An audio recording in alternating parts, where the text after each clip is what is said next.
नमस्कार दोस्तों, आज हम बात करने जा रहे हैं एक ऐसे स्टॉक है जहां नो ऑलमोस्ट सभी ने पूछा है कि अब इसमें क्या करना है। वो है वोडाफोन आइडिया। वोडाफोन आइडिया में कल एक जो एजीआर ड्यूज के बारे में जो डिसीजन आया वो बहुत ही पॉजिटिव था वोडाफोन आइडिया के लिए। इसलिए आज हमने काफी अच्छी खासी रैली भी देखी, लेकिन एंड में फिसल गई। एंड में जब क्लोज हुआ तो 2.5% अप ही क्लोज हुआ। तो क्या करना चाहिए वोडाफोन आइडिया में? बाय सेल होल्ड क्या करेंगे, वो पूरा डिटेल में बात करते हैं। तो देखिए, पहले समझते हैं कि वोडाफोन आइडिया में चेंजेस क्या है। तो वोडाफोन आइडिया, जैसे आपको पता है कि ओवरऑल जो एजीआर ड्यूज थे ऑलमोस्ट कह सकते हैं कि 87,975 करोड़ के आसपास थे। उसमें से जो लायबिलिटी जो भी रिवाइज हुए, यानी 23,649 23,649 करोड़ की नो बेसिकली जो लायबिलिटी थी वो रिलीफ में आ गई है, यानी उतना कम हो गया है।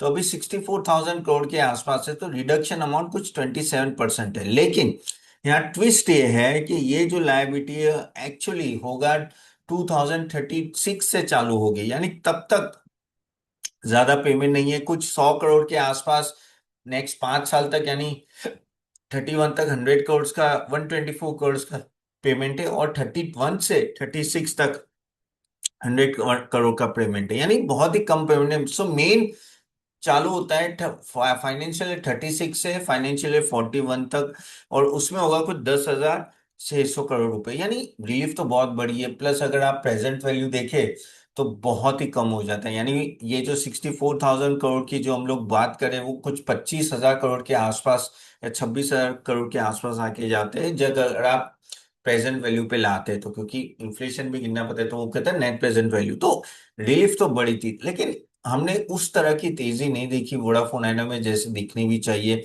ऑफ कोर्स मार्केट भी थोड़ा नीचे आ गया था, लेकिन कहीं ना कहीं बहुत सारे दूसरे क्वेश्चन है जो वोडाफोन आइडिया को आंसर करने हैं। पहली बात तो जो बैलेंस शीट में जो लायबिलिटी बैठी है वो ऑलमोस्ट 1,88,000 करोड़ की है। अगर इतनी बड़ी लायबिलिटी है आपको रिपे करनी है, उसमें से ये कहते हैं ना कि समुद्र में से थोड़ी बाल्टी खत्म हुई, वैसे ही बात है कि ये 30,000 करोड़ या जो भी जो कम हुआ है उससे ज्यादा फर्क नहीं पड़ा है, क्योंकि at the end of the day अगर आपको 180 का, चलो हम लोग 150,000 करोड़ की भी लायबिलिटी पकड़ ले, वो कहीं ना कहीं रीपे करनी पड़ेगी आपके आपको। इसके लिए आपका रेवेन्यू बढ़ना पड़ेगा, और वही सबसे बड़ा प्रॉब्लम है, क्योंकि उनका जो कॉम्पिटिटर है जियो और रिलायंस, आप देखो कहाँ है। बहुत है, यानी ऑलमोस्ट 48 था करोड़ की, तो आई थिंक जियो के सब्सक्राइबर्स है। आई थिंक अभी तो भारती के भी ऑलमोस्ट 45 करोड़ के आसपास हो गए।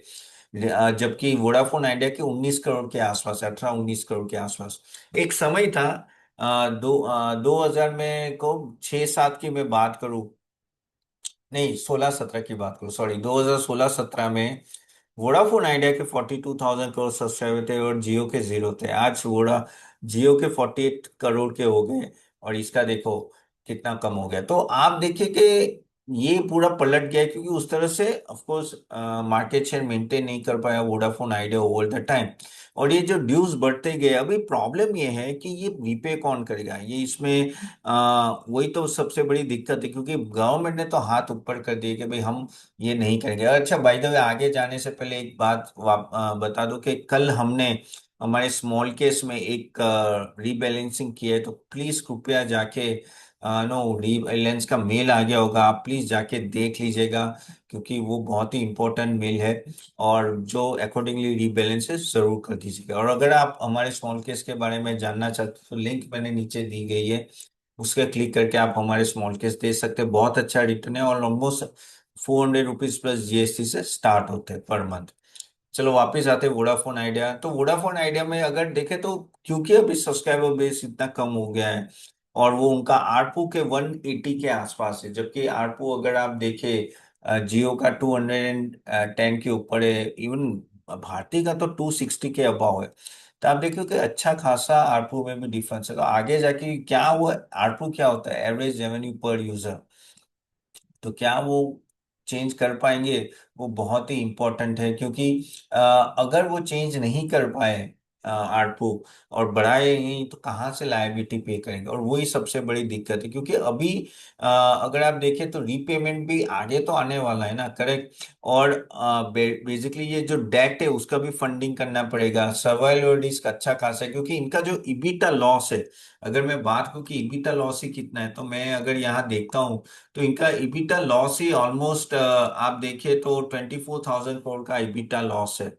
ठीक है, 27,000 करोड़, यानी उनका जो बेसिकली क्या होता है कि इंटरेस्ट और डेप्रिसिएशन इतना खा जाता है ना, 48,000 के आसपास तो उतना दोनों का ही है, इंटरेस्ट और डेप्रिसिएशन मिला के। खास करके इंटरेस्ट है 24,000 करोड़, यानी आप सोचो इतनी बड़ी, आप ऑलरेडी इनका बहुत बड़ा लॉस है, and that is what is the problem.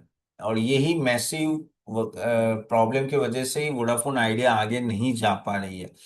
तो जब तक आपका सर्वाइवल रिस्क होगा तो ये कैसे कंपनी मेंटेन करे, तो यहाँ यही सबसे बड़ी दिक्कत है। ऊपर से उनका कैश फ्लो में भी इम्पैक्ट आएंगे।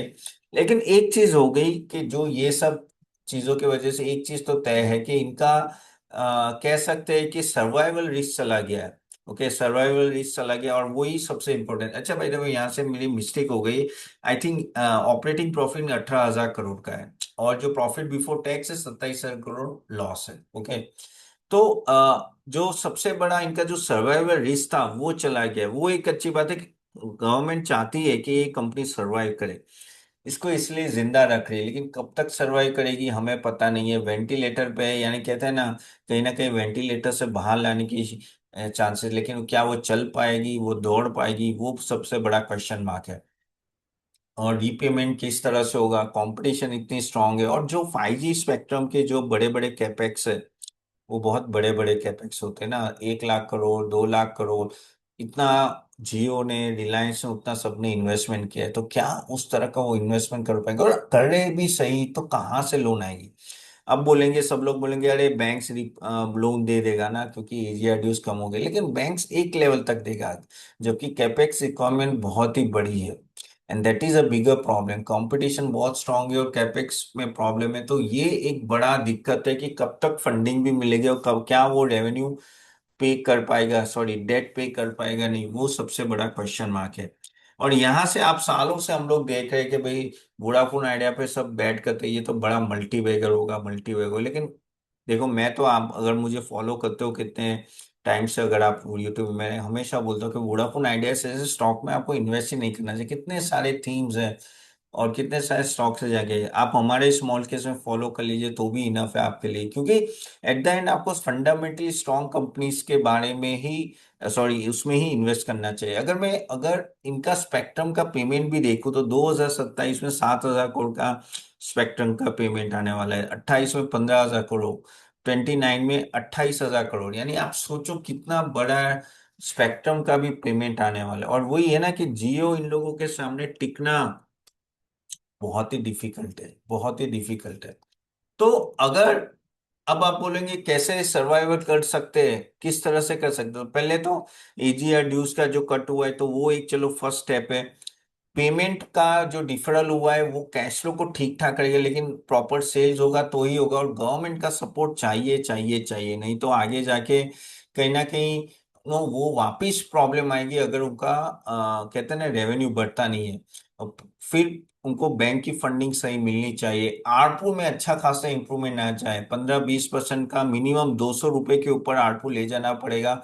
और 5G स्पेक्ट्रम उनको हर एक सर्कल में, सिटी में ले जाना पड़ेगा, तभी जाके ये रहेगा। लेकिन सामने रिस्क भी है कि कस्टमर जो है वो और कम हो सकते हैं। क्योंकि क्या होता है कि एक बार किसी और के पास कस्टमर चल गए, उनके पास उनको लाना बहुत डिफिकल्ट है। जैसे मेरे यहाँ मेरा हमारा एयरटेल का है फैमिली पैक, मैं क्यों वोडाफोन आइडिया में जाऊँ, मैं क्यों जियो में जाऊँ, अगर सब सही चल रहा है, रेट्स तो ऑलमोस्ट सेम ही होते हैं, 50-100 रुपए का फर्क होता है, तो उतना कोई प्रॉब्लम नहीं था। बस उनका वही है कि क्या टावर सही आ रहा है ना, और वही है कि टावर सही लाने के लिए आपको कैपेक्स का इन्वेस्टमेंट करना पड़ता है। और अभी पूरी दुनिया जब 5G स्पेक्ट्रम में जा रही है, आप 2G 3G में नहीं चल सकते। जबकि वोडाफोन आइडिया में अगर आप देखें, मैक्सिमम उनका जो है ना 2G 3G है, और वो आउटडेटेड हो रहा है। तो इसलिए वो स्पेक्ट्रम पेमेंट आपको करने पड़ेंगे, तो 5G में आना पड़ेगा, और आगे जाके इक्विटी डाइल्यूशन का भी रिस्क ज्यादा रहता है। तो कहीं ना कहीं बहुत सारे क्वेश्चंस मार के, I am honestly not positive. Of course आप अपने आपके फाइनेंशियल एडवाइजर को पूछ के इन्वेस्ट कीजिए, लेकिन ये सब है ना ट्रेडिंग के लिए ठीक है, otherwise I don't think things will change. Okay. और अगर चीज से चेंज होनी है तो इनको मार्केट शेयर गेन करना पड़ेगा, so that is what you have to understand. इसलिए अगर आप वो देखो स्टॉक प्राइस में भी आज ज्यादा मूवमेंट नहीं आई है, ठीक है। चलिए आज अभी आपके सारे क्वेश्चंस ले लेते हैं, तो एक के बाद एक लेते हैं, ठीक है। पहला क्वेश्चन ले ले, आपके कोई क्वेश्चन है तो कमेंट बॉक्स में जरूर डालें। राजेश मोहन बोल रहे कि सर आपके स्मॉल केस में अप्लाई करना है, कैसे करना है। वेल मैंने लिंक दे दी है नीचे स्मॉल केस के, आप जरूर जाके देखिएगा। और ये टाइम है इन्वेस्ट करने के लिए guys, this is the best time to invest. I think अगर आप 3 साल बाद देखोगे तो आपको पता चलेगा। तो ये थोड़ा मार्केट वीक है तो उसमें जरूर इन्वेस्ट कीजिए। Raghavendra Nayak 6789 simple and very insightful, thank you very much.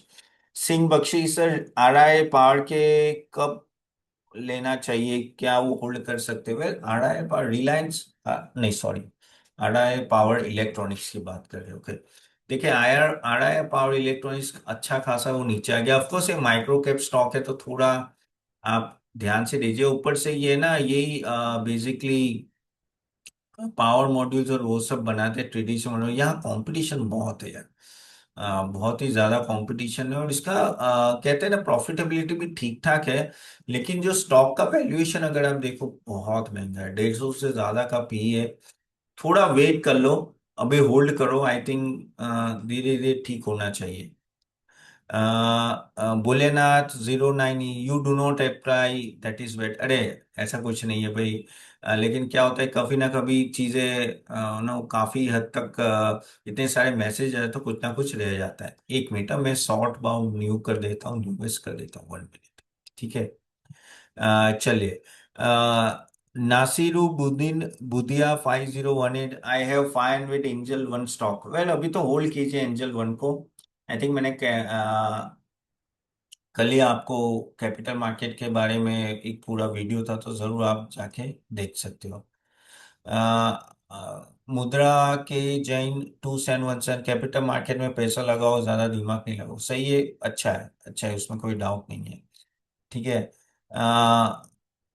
EV Mandal 1454, sir profit कितना होगा आपके स्मॉल केस में? यार देखो, ऐसा कोई गारंटी बोल नहीं सकते भाई इतना प्रॉफिट होगा, that is against SEBI rule, but of course no we should with the market performance. और अगर आप हमारा परफॉर्मेंस देखें, मैं यहाँ बोल नहीं सकता डायरेक्टली, लेकिन आप हमारे वेबसाइट में जाके देखें, और performance much much better than the market performance, तो जरूर जाके देखिएगा, ठीक है। BSP बी साहो MCX, यस MCX में डाले, अच्छा है स्टॉक, कोई दिक्कत नहीं लग रही। आई थिंक मोनोपोली स्टॉक है, और कल मैंने जो कैपिटल मार्केट का वीडियो बनाया उसमें बहुत कुछ आपको पता चल जाएगा। Sanjay Shakare 728, excellent session, thank you. ईएनयू बिल्डा, sir all 7 stock smallcase में टोटल इन्वेस्टमेंट कितना है? वेल आप जाके वेबसाइट में जाके आप देख सकते हो, मैंने लिंक दी है उसमें। लेकिन हर एक 400 प्लस जैसे, यानी आपके 7 स्मॉल केस, तो आप उस तरह से कैलकुलेट कीजिए। उसमें से एक आई थिंक म्यूचुअल फंड का है तो उसका प्राइसिंग कम है। फिर श्रीम शेयर्स, पवन पारिक 507 का फ्यूचर कैसा है? बोले अवंती फीड्स की बात कर रहे हो? पवन पारिक आई थिंक अभी थोड़ा उससे दूर है तो वो आपके लिए बेटर है, क्योंकि अभी भी पता नहीं कि क्या होने वाला है। मेरे हिसाब से थोड़ा दूर रहिए। अभी भी एक्सपोर्ट ओरिएंटेड कंपनीज को स्ट्रगल हो रही है, ठीक है। Sushil Jain 3310, network 500, I think network तो भी अच्छा है, स्टॉक होल्ड कीजिए। थोड़ा उसका रिजल्ट को ट्रैक करते रहना, काफी मूवमेंट आती है उसमें, लेकिन स्टॉक अभी फिलहाल के लिए तो अच्छा है। चलिए यहाँ तक रखते हैं। So guys thank you very much for joining, और मैं आपको, अच्छा बाय द वे आज अभी 9 बजे अपना सेशन है, मेंबर सेशन, तो जरूर अटेंड कीजिएगा, and I will see you soon there, see you there, bye.